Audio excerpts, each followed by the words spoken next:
Hey, what's good guys? This is Nightwing2303 from WearTesters.com. Today we got a quick detailed look and review of these guys right here. This is the Dame 3 in the Rip City colorway. Big thank you to Adidas for sending these out. It was a really great surprise. I wasn't expecting these in the mail because of the fact that I already had the red ones over here.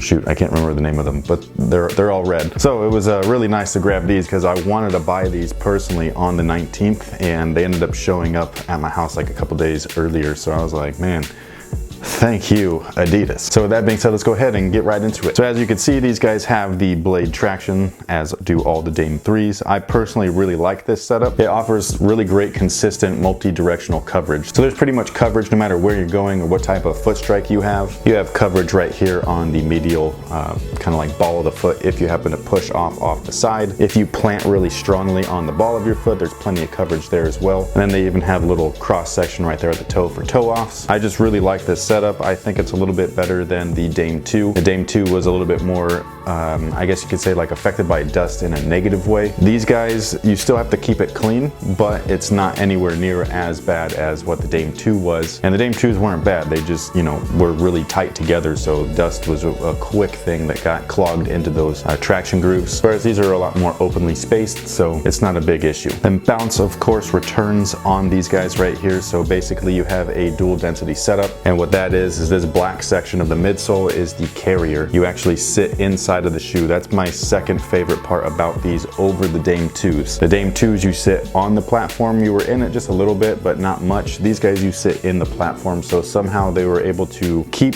cushion with court feel, you know what I mean? So some players are still not gonna like that. Some players do prefer a much firmer ride than what these guys offer. Personally though, I like this. It's kind of like a great balance between the two. So you're really low to the ground, but you're still getting some impact protection. You could still feel the bounce. How they were able to make that cushion, I don't know. I'm not gonna question it. All I do is just kind of wear them and tell you guys how it is, and that's how it is. These guys are actually bouncy. What's really cool is that if you pop out the insole back here and then underneath the insole and Strobel board, they got a little hole cut out, and you can actually see where the bounce foam is. You can press on it and it's super soft in there, dude. It's really awesome, man. I love this cushion setup. This reminds me of what Under Armour used to do with Micro G. So bounce is one of those things where it's kind of like my second go-to as far as performance cushion goes. Boost obviously is my favorite, and then Zoom done right. So like the KD9, the Hyperdunk 2016, any unlocked system from Jordan brand, like all of those Zoom Air setups are amazing. But if we're strictly talking about foam, Boost is probably my number one, and then a very close second is Bounce. This stuff, again, it just reminds me of Micro G, and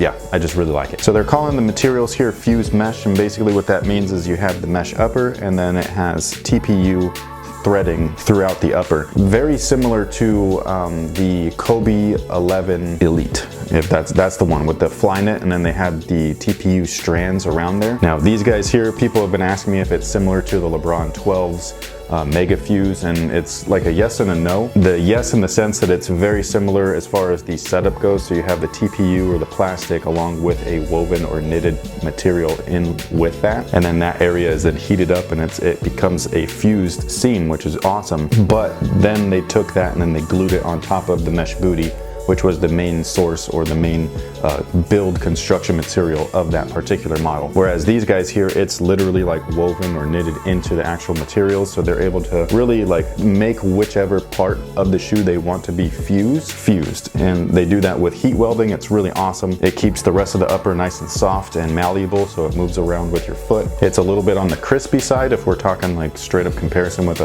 like a prime knit, but it doesn't stretch like prime knit. So this is a little bit more containment, a little bit more durable. And for the price, I think that this is awesome. I love that they give you this type of material for the price, much like the Jacquard from the Dame 2. It's a great material that is affordable, and they showcase that on their model. So just because it's a lower tiered priced shoe, it doesn't mean that they're skimping out on any tech, which again, I think is just really awesome. And then right here we have the crate, which I call the napkin. It was just a joke that I've ran with since then. This is before that they put out like the PR stuff about like what the design is all about. But basically this crate right here is a customizable lacing system. I think it's awesome. It works well with any foot or foot shape. So, you know, no matter what you want or need out of this shoe should give you optimal fit with the lacing. And the reason why I'm calling it a crate is because it was designed after a milk crate, which is what these shoes actually came in. The boxes over there, it was like a crazy like media pack. But these guys here feature the crate on the side because that's what Dame actually learned how to shoot on in front of his grandparents' house. His grandpa would put that on the telephone pole outside of his grandparents' house, and he would go at it and, you know, learn to shoot on a square hoop instead of a round one,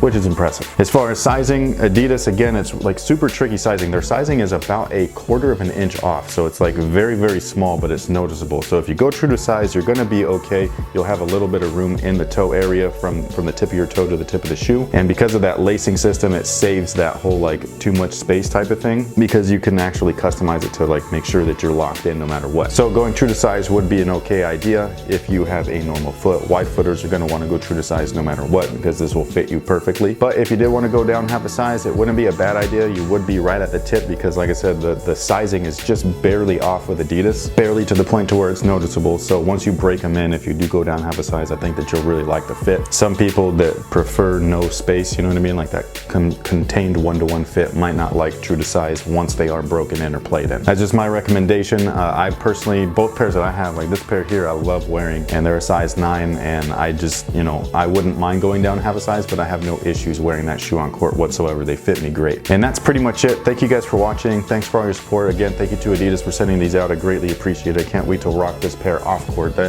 This shoe was really warmed up on me. It was a shoe that was really, really funny looking when I first saw them, but you know, when I saw them dismantled, which is kind of weird. Normally you like a shoe more when you see it in different colorways, but for me it was when the shoe was broken apart into pieces. I was like, yo, these are awesome. So yeah, thank you guys again. They are available now. If you're interested, I might leave a link. I don't know. I don't normally do that. But if you are interested in the performance review, I will leave a link to that at the end of this video and in the description box as well. So thank you guys again, and until next time guys, have a good one.